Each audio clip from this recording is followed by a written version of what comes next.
Welcome to the audience watching remotely with us today. We're happy to have you here.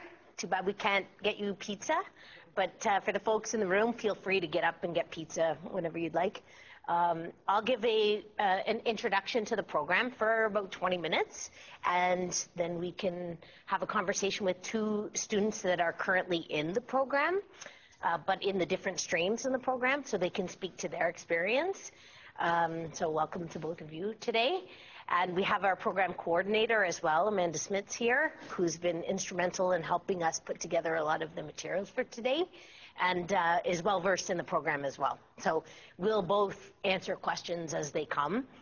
But first, we were hoping to hear maybe just a quick introduction to each of you, your name, maybe if you don't mind, even first name, or fictitious name, and program, just so that we can address you by name for today.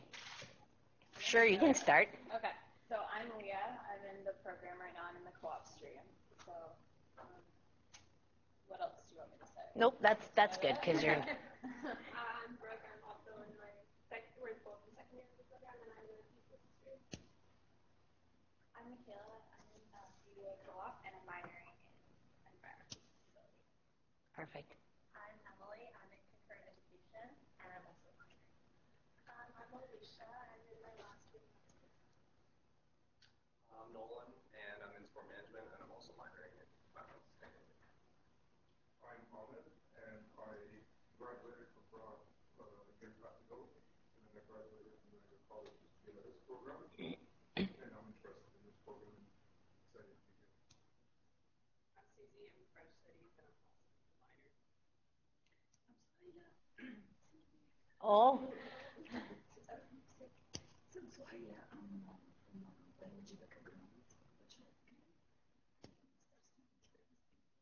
Okay. I'm Amy. I'm in honors public health. I'm in my last year, and I'm also minoring in environmental sustainability. I'm Abby. I'm also in my last year of public health, and I'm minoring also.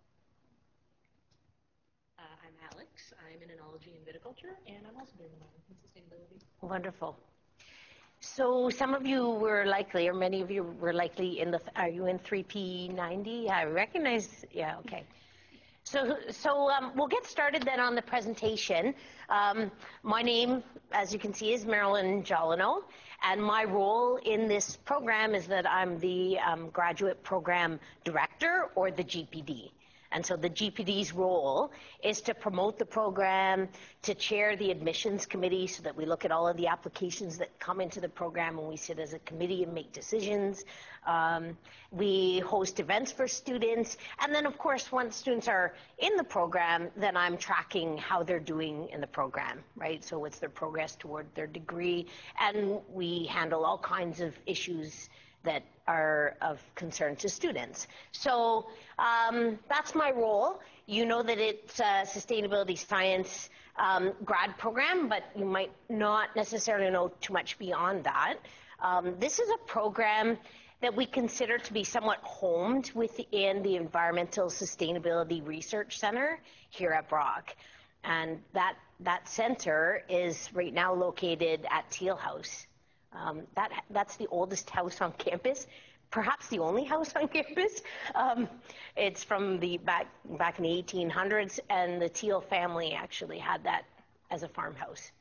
So it's kind of interesting bit of history. For those of you who saw the other presentation, I'll give you some extra detail like that. But our program basically focuses on the student and the student experience. So we're really interested, obviously, in teaching you about sustainability science and what it's about to really look at different challenges we face in terms of environmental sustainability, for example, looking at the issues that we face or challenges that we face from a transdisciplinary perspective. So we try not to focus too much on any one discipline and rather look at a problem and think about that problem in terms of its economic challenges, social challenges, geographical challenges. So my background is actually in geography, so I couldn't throw out geography first, but that's a really important piece, is to think about where these locations are or where a problem is occurring and what other factors are related to that, right? So we want to try and integrate largely the sort of social sciences and the natural sciences and look at the challenges we face from those different sort of areas, right? And those include, economics, geography, politics, to the science side, right?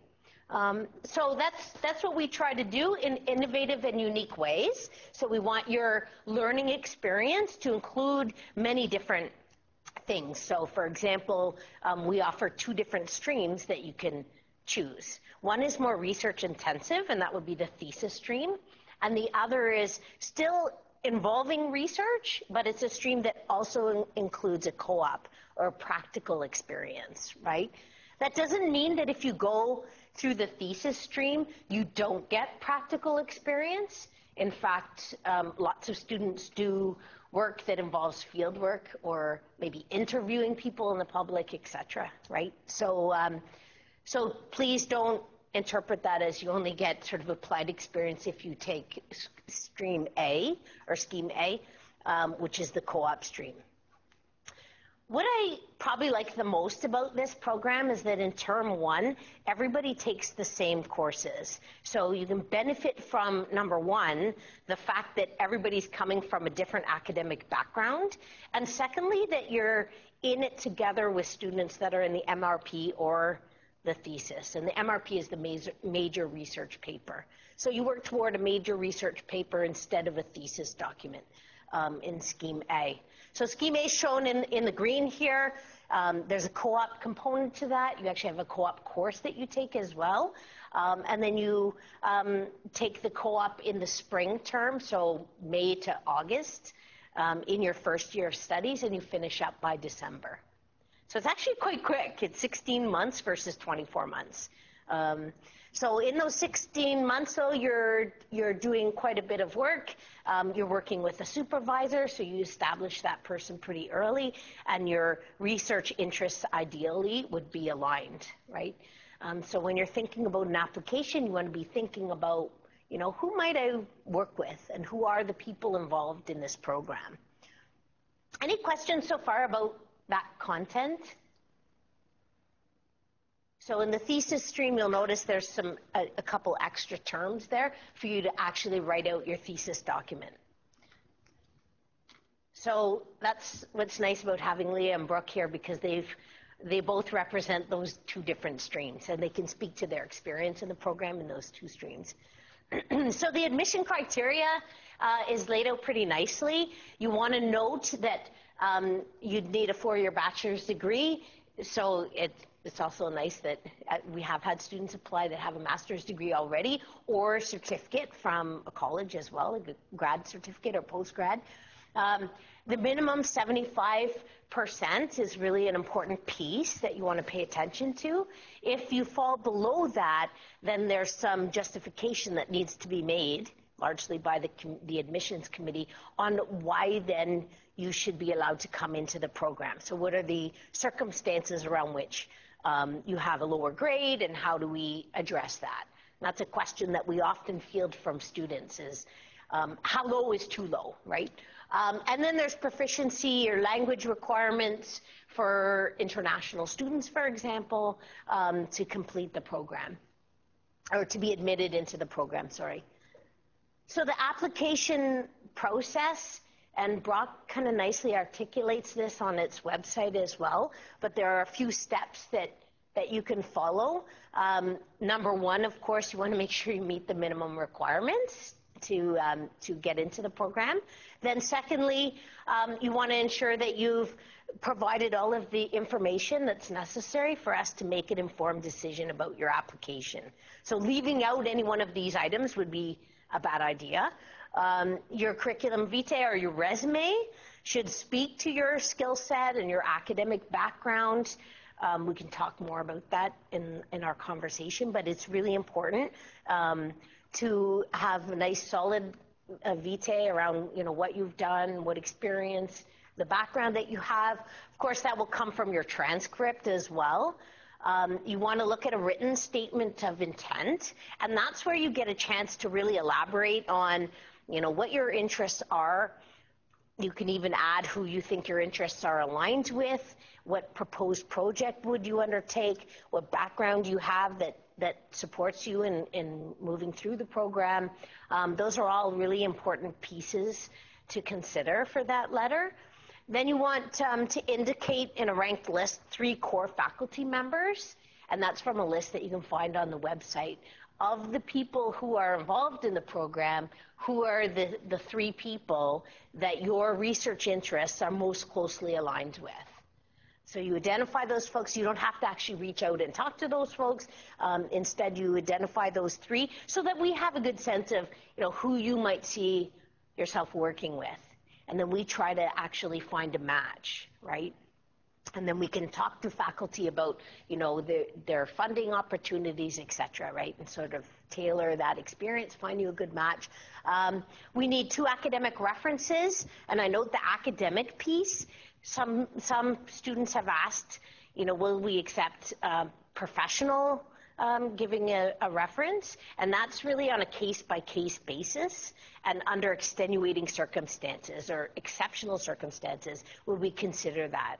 So, for example, I've had questions about from students that, look, I've been out of school for 12 years, but I've been working in a professional environment, in environmental sustainability even. Of course, it makes sense then that we would consider at least one of those references to be from a professional, right?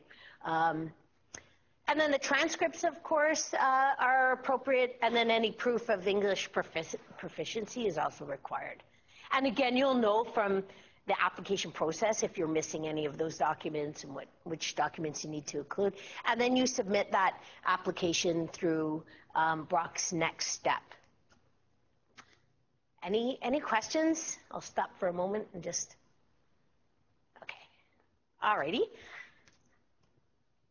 Next is some career opportunities. I know some of you will obviously be thinking about career possibilities coming out of the program, and there's really a wide range, and I mentioned that in the class we talked just a couple weeks ago about all the potential career paths. You might have seen lately, especially I've noticed in the news, CBC News, for example, but other news organizations as well, doing features on companies that talk about corporate social responsibility, or even just social responsibility. My son likes to watch this show, Top Chef Junior, and so the other day they had a waste reduction challenge where these kids had to, cook a meal and then use the waste product as well to try and, have basically zero waste coming out of this cooking competition. Right? But that's just yet another example of where we see people realizing the value of social responsibility and thinking about the waste that we generate, right?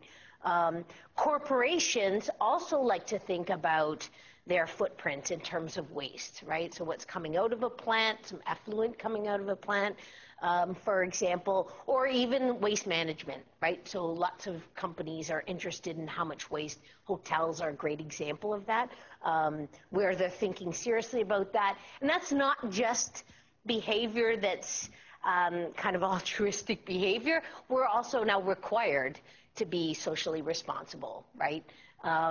So there's reporting that needs to take place, and someone needs to help corporations do that monitoring and reporting.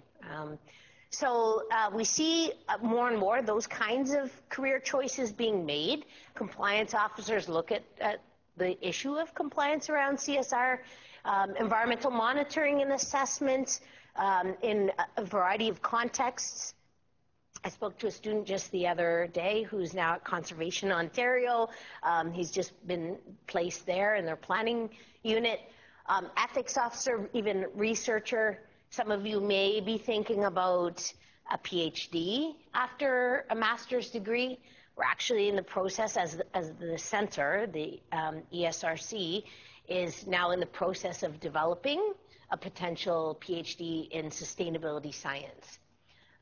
So you can also maybe think about that in terms of your future, some opportunities, but even also conducting research in government, non-government organizations, sustainability coordinator or consultant, right? Lots of folks don't really fully understand what sustainability is all about, right? It's kind of a loaded term, you know. People probably most identify with sustainable development. And that's language that we talked a lot about back in the early 90s. Everything at that time, when I was a master's student, was about sustainable development. Now we've moved far beyond that, right? But most folks tend to think of that when they hear sustainability, right? So education is an important piece as well that we haven't really included here. So this is not an exhaustive list, just some sort of samples of different areas, different research areas, natural resource management. If you think about water, for example, I consider water to be a little bit like oil. You know what oil used to be? Now it's around water, right? The availability of water, but also the availability of clean water. So thinking about all the issues around water quality, right? Climate change, social development policy as well.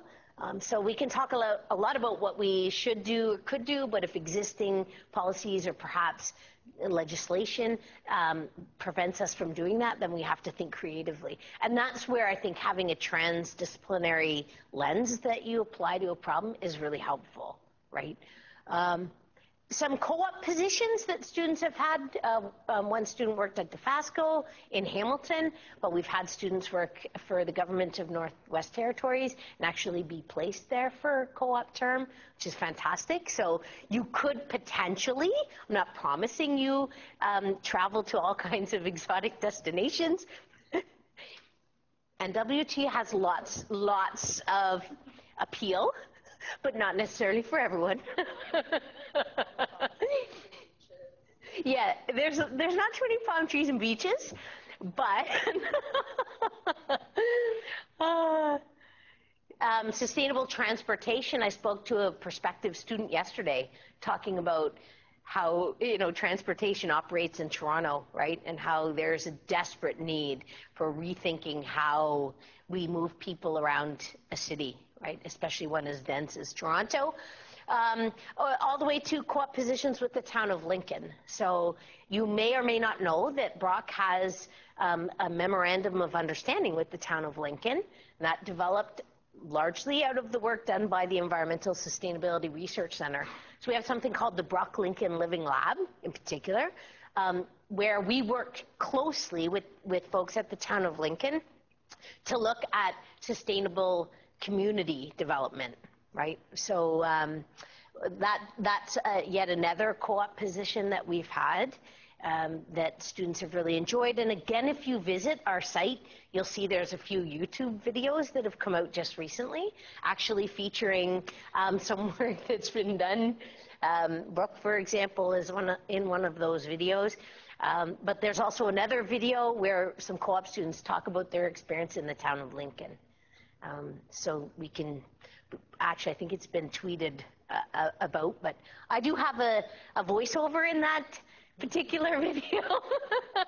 But there's also co-op experience, for example, that Amanda has largely sort of spearheaded, which is fantastic. So we actually have a program coordinator who cares about sustainability. And that's not always the case, right? Sometimes you have people that really don't have background in sustainability. She's actually taken a course in the program and has really led one of our initiatives with the facilities management here, looking at sustainability on Brock's campus. And campus sustainability is, again, another really, I think, important issue that we need to address, but something that you'll see across the country has become a concern, right? So you'll see that those initiatives are popping up here and there. And Amanda's far more well-versed on that particular initiative, but I believe there are two co-op students working with Brock on that initiative. Okay, so that kind of wraps up my sort of presentation piece. There's lots of different information that we can provide to you, but I wouldn't mind hearing maybe some questions that you might have first about the program. I note that we do have a lot of information online around financial resources. So this is a program that we consider to be fully funded. So there is funding information available. And Brock, I think, has done a fantastic job in the Faculty of Grad Studies. They've put together all kinds of tools and resources for you to just think carefully about budgeting information, right? So you're a grad student here at Brock, you want to make sure that you have the money to support you while you're going through your degree, right? So I think it's important to also think about that, about what funding packages generally look like, etc. Okay, so we'll take questions from in the room or from the audience remotely. Yes? What were the application deadlines? For this program, the application deadline is February 7th, 2019. Great question. So there's still quite a bit of time for you to... What I would recommend is that you start working on that application now. And if you have professors that could serve as academic references, then now is a great time to approach them. And I have a few bits of advice on that, if you want to hear it. Yes.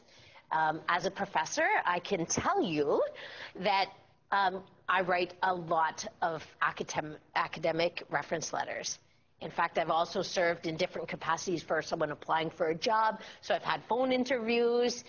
Someone asked me to even be a character witness for a job that they wanted at the border, right? But what's really, really critical is that I know about the student. So often I've probably taught now, well, thousands of students. And sometimes you can't exactly remember all of the students, especially when they're coming for a reference maybe 3-4 years later. And I honestly I have a pretty good memory, but it may come as a surprise. I don't always remember if you did really well in my course, right? I don't always remember those details. I know students think I'm going to remember the time that they failed the midterm, or I actually don't retain that information, right? So what's really helpful is that you approach your academic reference and say, here's my plan. I would like to apply for this program. Here's more information about the program. Then give them the link to a description of our program.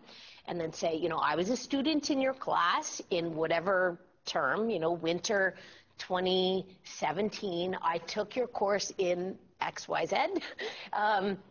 And then even say, you know, I performed well, or if you think you performed well, you know, you can give the percentage that you got in their course and why you think that they would be able to write a good reference letter. So you were my seminar instructor, you were my lab instructor, or I approached you a few times, or even if you haven't, you can say, I'm hoping that you can speak to my expertise in this topic because I wrote an assignment about that, you know, for the major paper that was due, or we did a lab or two on that topic, and I think that it would be relevant.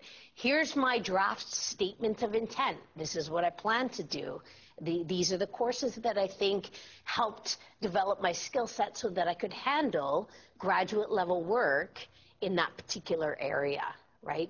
So the more information you can provide to them, the better. If there's a work experience that you had, right, then you can speak to that as well. Or volunteer experience. You know, I've been a volunteer with it could be a not-for-profit organization in town that has an environmental slant to it. There are lots of them.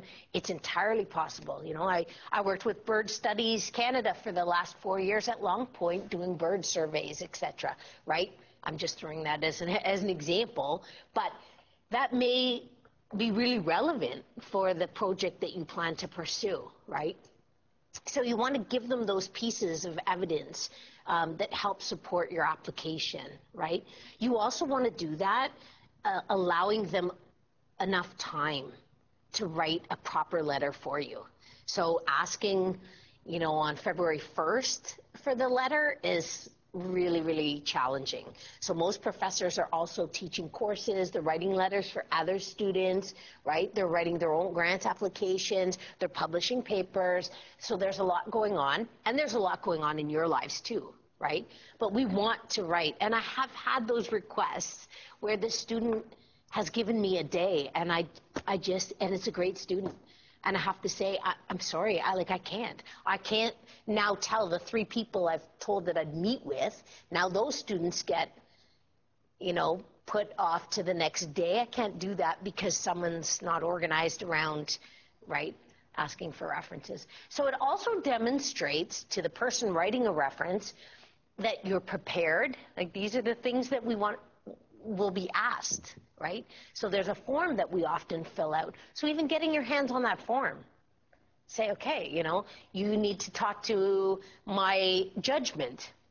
Well, an example is, and then provide some examples of where you demonstrated good judgment. Preparedness. Well, you may not know, but I submitted every assignment on time in your class, right? I'm giving you the heads up that I'm applying for this, and I want to give you lots of time to do that. I believe those are ways I can demonstrate that I'm prepared, etc. And I'm giving you all this detail because I think it's really important, and you may not know. And for applications for funding as well, for NSERC or SHRC, it's really important also to have a clear sense of what your academic reference has to write about you, right? And providing them that information. And it even works for an employer too. So if you're down the line thinking about approaching someone for a job reference, then. For co-op options, are you allowed to go outside of the region? Absolutely. And in fact, you can pursue the employer that you're interested in. I don't mean pursue, you don't go out but you can touch base with the co-op office and say, I've got a potential employer that I would love to work with. I worked with them the summer job or what have you. That's happened quite a bit. And I'd like to move forward. How do I go about doing that? And they're fantastic. They can walk you through that process and how to appropriately approach. Because again, you're building a reputation now with an employer, right? Someone that's outside of Brock. This is your opportunity to demonstrate that you're professional, that you've, right, moved through the appropriate channels to reach out to them. On the co-op side in particular, there didn't seem to be very many options outside of Ontario. So I think in that case, you would have to seek job opportunities and then bring that to your co-op advisor. They're not necessarily offered to you. You know what I mean? Yeah, I think it's a great idea if you have someone in mind to bring that person forward. Are you allowed even be able to like student to seek for this co-op availability jobs even outside Canada? Or it has to be in Ontario? No, I have had, there's been a student, at least one that I know of, that I'm trying to remember, that was several years ago. Somewhere in the Caribbean. Yeah, it was outside of Canada for sure. And that's entirely conceivable here, right? Where it could be a job in the States, yeah, very close by. Germany, Dubai. Oh, yeah. Already study sustainability, environmental. Absolutely. In Germany. So I thought, I think if I'm not mistaken, that student also looked at, because you also have to get yourself there, and right, then there's the flight. Yeah, and 4 months, yeah. So if I'm not mistaken, that student applied for a few different pots of money for funding to help support her, and that worked out well for her. So not just at Brock, but outside of Brock. So do we want to maybe hear from Leah and Brooke now about their experience, and that might trigger some other questions too? Okay, so. Would you like the microphone? I was just going to say, I kind of want to tailor this more to a discussion and you guys asking me questions or ask questions. But I think my biggest piece of advice in the co-op stream is to try and figure out what your interests are, or even what sector you're interested in before you get into things. So do you want to be in nonprofit? Do you want to be in corporate? Do you want to be in government? And then really tailor all of your experiences to that. It will really help you throughout and then afterwards. So you can, with it in terms of your electives, my interest is corporate, so I want to look at my electives and try and tailor it to where it might benefit me in the corporate stream. And then my co-op experience, I got a position as sustainability coordinator at GM, and I was really proud of that opportunity, and I really enjoyed it. And I think that's actually really going to benefit me going forward when I go to apply to jobs in January. And then my MRP, I should have tailored it more to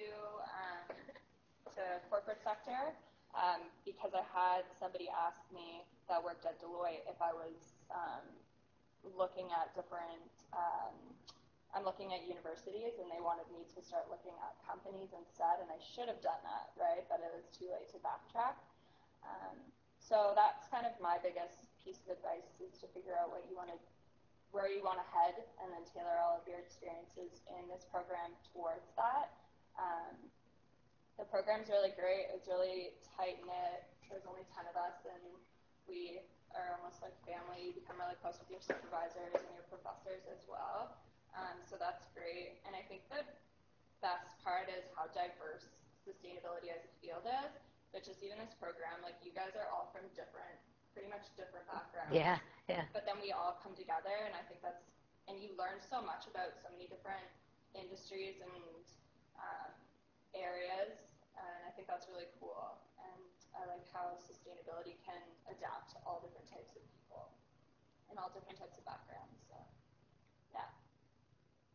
Do you want to ask questions first, or do you? Sure. If anyone has any questions or even comments. It is really interesting too, as an instructor in the program, it's really interesting to hear the students talking in class as well, because my undergraduate degree and even my grad degrees are in geography and then environmental studies. So, when a student comes from a background in zoology or even politics, I find that I learn a lot too. So the learning is two-way as well, which is really interesting, and a lot of fun. Yeah, I was wondering what your undergrad was and education studies. Okay. And then for both of you, did you do your master's right after your graduate, or did you take some off? I took 3 years off. Okay. Yeah. And I just worked. I didn't even know I was interested in environmental sustainability until I went and explored. Yeah. And so I was interested in it after that. But I thought that communication studies and sustainability were completely irrelevant, but then once I got into the program, I came to realize how inherently connected they are. So that was interesting, and I feel like that would happen for just about any background. Yeah. Yeah. So my background is more in side geography, and I did my master's right after undergrad. So I'm actually from Alberta. I did my undergrad after. Oh, really? Yeah. Does anyone else have any other questions? Should I talk about my research a little bit? I think that'd be great. Okay. So I'm in the thesis stream. My research is focusing more on environmental stewardship in Niagara, and we have another partnership, ESRC, that I don't know if Marilyne mentioned, with Niagara Parks Commission. Not yet, no. Was I not supposed to mention? No, absolutely. Yeah, no.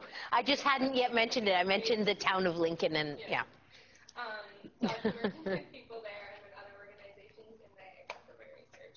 So Marilyne was saying that you can kind of, even if you're in thesis, you can still get that applied experience, which I find is really great, especially with this partnership with NBC, because, I don't know, I've just had so many experiences of helping people with field work and plants and stuff in the blend. And I'll be, hopefully next month, end of this month, interviewing all the people in my research too. So you can get the applied experiences that you want even when you are in thesis, which is really great. And it's not that much longer. That was when I was applying, I was debating between the two, because I'm leaving home. I didn't want to be gone 2 years, but it's really not that. Alberta is home. Yeah, Alberta. I say now, and then everyone's going to leave in January. Probably not. But, I don't know. I'm happy I did this stream. I don't know what else to say about it.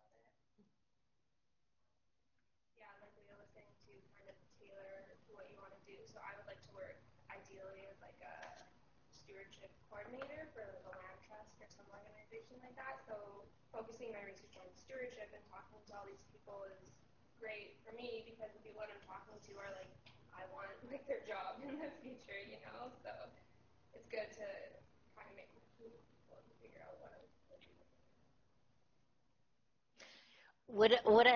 What I like a lot, and you're speaking to it already, I really like the fact that we've got, and this is by design, that we've built some relationships with communities. You might know that it's really a priority at Brock for us to engage with communities locally and all the way to globally, right? So that's an important piece to get students out into the community and the community into the classroom, if you will. So there are many different ways, and Brooke's demonstrating some of those, right, where she's met folks at Niagara Parks Commission. We've worked together, right? We've also gone to meetings together. There have been focus groups, so she's engaged with public as well. And it's really important to do that when you're thinking about solutions around sustainability and looking at things from many different perspectives. You want to talk to the people that are actually managing or involved some way with the challenges that we face, right? To really have impact in the community. Another piece that I think would be important just to mention, because I did talk a little bit about the financial piece, especially for students that are maybe in the thesis stream, is through your funding package, you're often also typically assigned a teaching assistantship, but sometimes you could be assigned a research assistantship. That teaching or research assistantship is not always connected to your MRP or your thesis work. And I see that as an advantage because you're also then able to get some experience teaching, maybe learning a new piece of software or learning about a topic that you don't really know much about. And a great way to learn a lot about a topic is to have to teach somebody else about it. So Brooke, for example, has been a teaching assistant in a geography course that I've taught in the past, Introduction to Geospatial Technologies. So you might think, oh, whoa, well, Brooke actually has a background where she's taken a remote sensing course. She's got the background and qualifications to be a teaching assistant in that course. So she was hired to then work with an instructor and teach undergraduate students here at Brock, right? But there's also been research assistantship positions that students can be engaged in as well. And that's a way for you to work. You only work 10 hours a week. Typically, the province doesn't want grad students working because this is really funded by the taxpayer, right? Our education, right? So, and mine included. So the taxpayer doesn't want, really, at the end of the day, people working more hours than they're studying, right? They want, okay, we're going to be investing as a country in education of the population, then we want to make sure that you're only working 10 hours a week so that you can mostly engage in your work, but recognizing you also need a way to support yourself financially, right? So that's a really great way for you to also get that applied or practical experience. Not all research assistantships necessarily mean that you're out in the public, but some may involve doing that as well. So.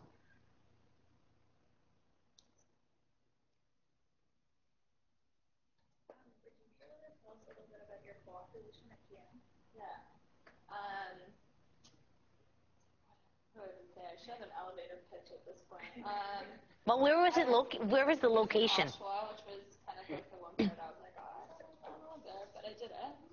And it was fun. Yeah. Where did you live when you were, if you don't mind me asking? So I had a friend that went to school there, and they had, he had a sublet. So I just moved into that for the summer, which was ideal.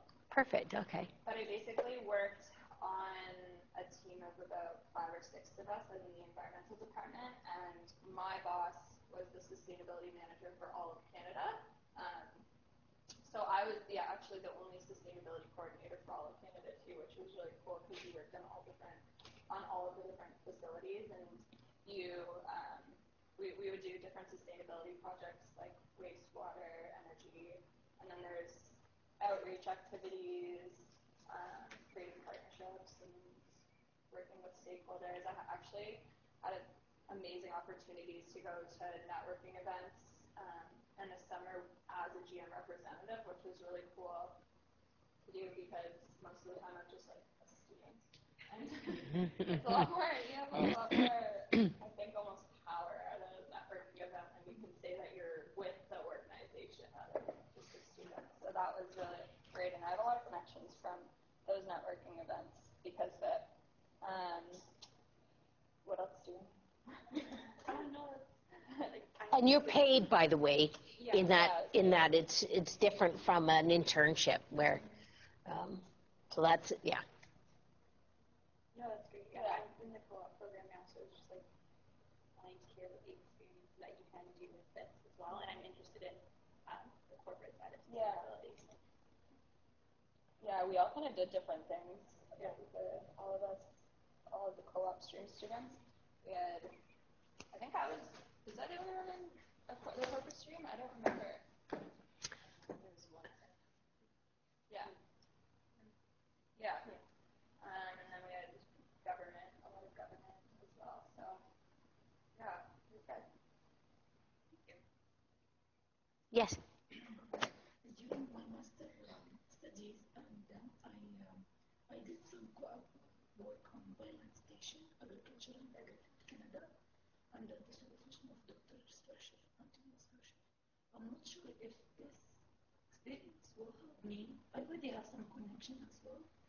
I'm not sure if it will help me for future to see for.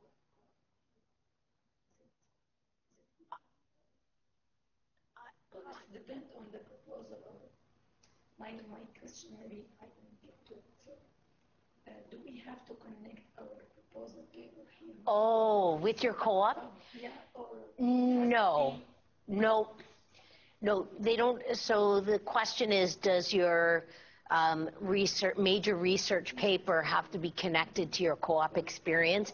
And the answer is no. It does not need to be, but it might be, right? But no, it doesn't. It's not. No.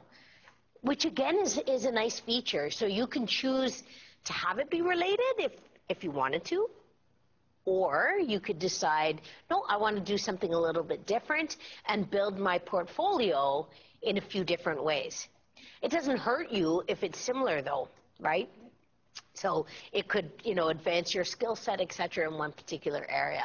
What I would encourage you to do is to really challenge yourself and take on experiences that you might not have. I try to do this in my position as a professor because we tend to get a little bit comfortable, and students I think do too. I think I feel safe saying that given that I've been a student for many years. In a way I still am. But I think that's really important because you want to really get the most out of this degree that you possibly can. We try to provide you with many different unique experiences, take you into the field when we can, introduce you to all of the people that we know in the community and that we work with, so that you, and I think you guys can speak to that too, that and then we even, in Brooke's case, for example, we've introduced her to partners at the Town of Lincoln and in Niagara Parks Commission, and then we also push her or challenge her, but in nice ways, to then give a talk at that field trip for the students that are in the program now starting in the fall. So in this last field trip, she had to then, run a little piece where she worked with Corey Burant at the Niagara Parks Commission, where they kind of co-introduced different aspects of the work that we're doing, right? So it's the community partner together with the student, right, presenting the work that they're doing. I try to challenge myself by attending meetings. For example, I presented for the Committee of the Whole at the Town of Lincoln back in January, where you're presenting your work in front of the mayor and MPs and the CAO, the Chief Administrative Officer, Mike Kirkopoulos. We work closely with him as well, and they were all there. also, listening in on our president. That's very different. I'm used to academic conferences. I'm used to being in a classroom. So it got me out of my comfort zone, but I think in a really good way, right? And I think it kind of breaks down the barriers between, professors and students and politicians, so that we're all talking with each other and realizing that we really need to be working together and collaborating on various challenges that we face, right? Especially around the environment. Yeah.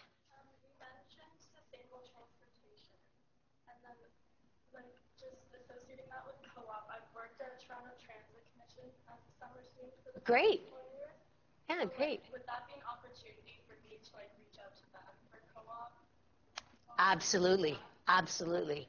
Any previous work experience that you've had, I would think the employer would also be eager to work, right? Often there are incentives for employers to work with students as well. So yeah, 100%, I think that would be a great idea. Yeah. You'll actually be assigned a co-op with a co-op advisor, and then you work closely with them and their team. Yeah. Yeah, it is really neat. And you do a course as well ahead of your co-op in the fall term of the first term of your degree. Co-op offers a course that you do. So you learn all about, your curriculum vitae. You learn about a cover letter that's meant to go with that vitae, right? So I think that's really helpful too. And then there are all kinds of resources at Brock that help you, right? So there's the vitae program that offers workshops, writing workshops. There's also TA workshops that you can attend as well through the Center for Pedagogical Innovation. There's even a certificate that you can do by taking so many workshops. You can get that teaching assistant certification. So there's lots of opportunities for you to pursue these other experiences that also help you build your CV, right? So when it's time to apply to jobs, then you have these many different experiences that have contributed to the person that you are today and qualifies you for that job because of, right? And you can use those as pieces of evidence.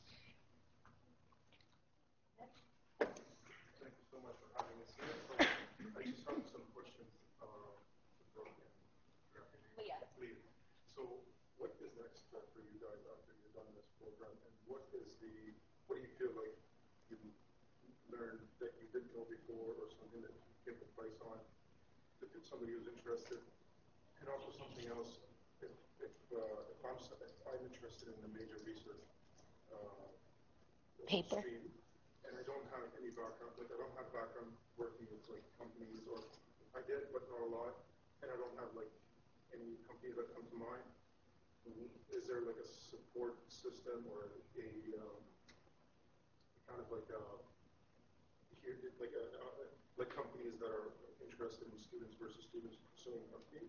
Mm-hmm. Can you speak up a little bit about that? What was the first question?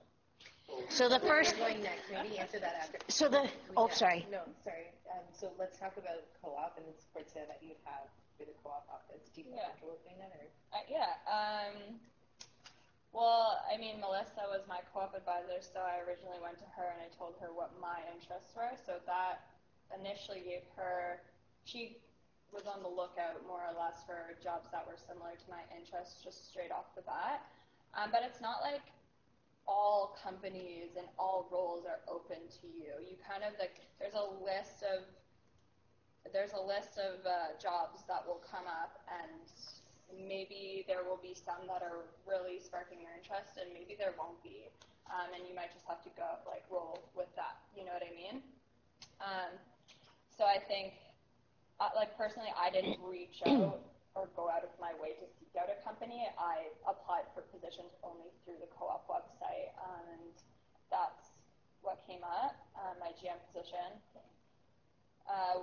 And what else are we? And that's a great moment, if I could interject for a second, because sometimes I think people imagine that they'll find their dream job in the co-op experience, and that's not always the case. In fact, one, there's two things. One, you can find that dream job and realize, oh, wow, that was a nightmare, which is great because now you know, I thought I wanted to do this. I clearly don't want to do that. The other piece is you could end up in the job that really isn't what you like, and you learn the experience of working on something and with people that maybe you don't really appreciate. But you can still, I think, learn a lot from that experience. There are, and it's unfortunate that this is, hopefully none of my colleagues are watching, but there are times, and not you, but there are times when you work with people on different projects that where you don't entirely get on with each other. And those are great experiences, right? Because it allows you to appreciate that people are different. And you're not really there to like them anyway. You're there to get a job done and to work together. And it's a great experience to work on something that you don't fully like, but you need to do. Nobody really likes to file their taxes. Well, I don't know of anybody, but we all have to do it, right? So it's really good because I, at times, struggle with, maybe working with some people. They're just a little bit different from me, and that's great. But I have to develop the skill set. Okay, what's the best way to address a challenge with this person and working with this person, right? And it, I think, is a little bit of a humbling experience, but a really important experience to have. So I just want to add that. And then I think your other question, if we're ready for it, we'll wait, we'll hold. Sorry. So no, don't be sorry. To be very clear, as if you're applying to the co-op stream and you are accepted into the co-op stream, you are matched with a supervisor in co-op, and you actually have access to a job board. You take a full course on resume writing and all of those types of career builder exercises. Mm-hmm. And so there is access to specific jobs, and we would never ask you all to hunt for your own jobs, but we have had people who do that, and that's okay too. Yeah. It's also an option, but the main stream of getting people through co-op is through the co-op office, through the job board there. Yeah. And in terms of not having experience beforehand, a lot of people go into their master's right after their undergrad, so it's not a huge expectation from employers that you're going to have work experience. Yeah. And speaking honestly, and also not trying to toot my horn, but I talked to my manager after about once I received the position at GM, and there was people from McGill's or Western Sustainability Program, U of T Sustainability Program that I was up against in the interview process, and they likely had a lot more technical experience than I did, but he said it came down to how I presented myself and how composed I was and my personality, not my marks and what I did beforehand and my experience in the job world. So it was more like preparation and who I seem to be as a person. So I think that might give you some more reassurance going in to just work on yourself and be yourself. Don't necessarily just rely on what's on paper. And that job posting was written for you. I remember you applying for it. It was perfect. That's a great point, though, too, because an employer wants to know that you're listening, that you're engaged, that you want to learn, right? All of those things that would come out in an interview, right? Not just, you can read, and many times I've read about someone on paper, and then you meet in person, and it's really a different experience, right?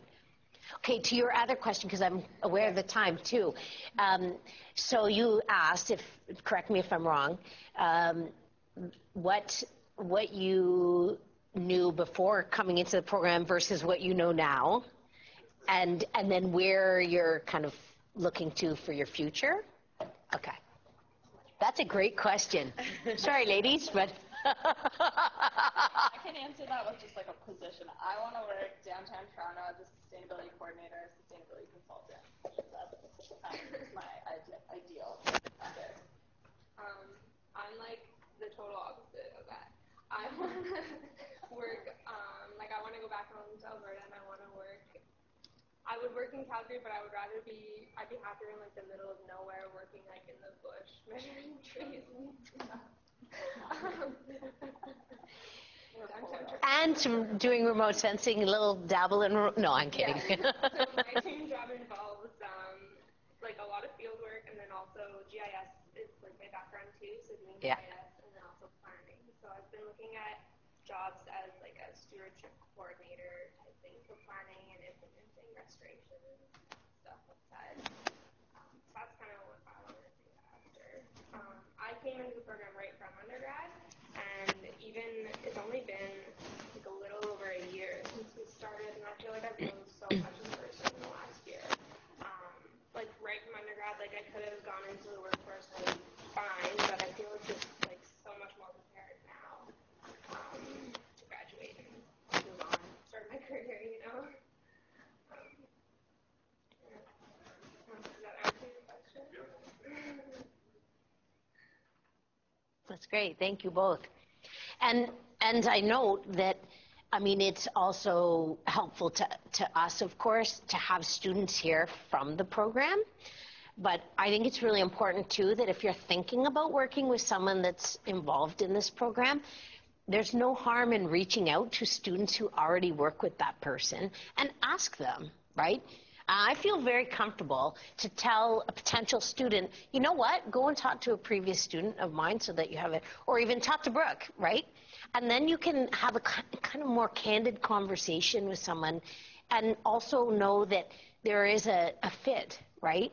You want to work with a supervisor that has the same research interests, but it's also important to know what their sort of style and expectations are. You know, do they expect you to be here every day at 9 a.m. or do they not worry too much about, you know, where you are on campus or how often you meet? You know, we meet regularly with our students. That's really important. But you might get a little bit more of an understanding of what your experience might be like by talking to a student that's already in the program. Also, these two now have yet one more item they can add to their CV, demonstrating, you know, their leadership abilities, right, that we've invited them here to this session, that they've given now a talk. I think it's really important. Again, those are little pieces you can use to demonstrate to an employer, look, I was a representative, and in fact, Leah is the student representative for the SAS program right now, right?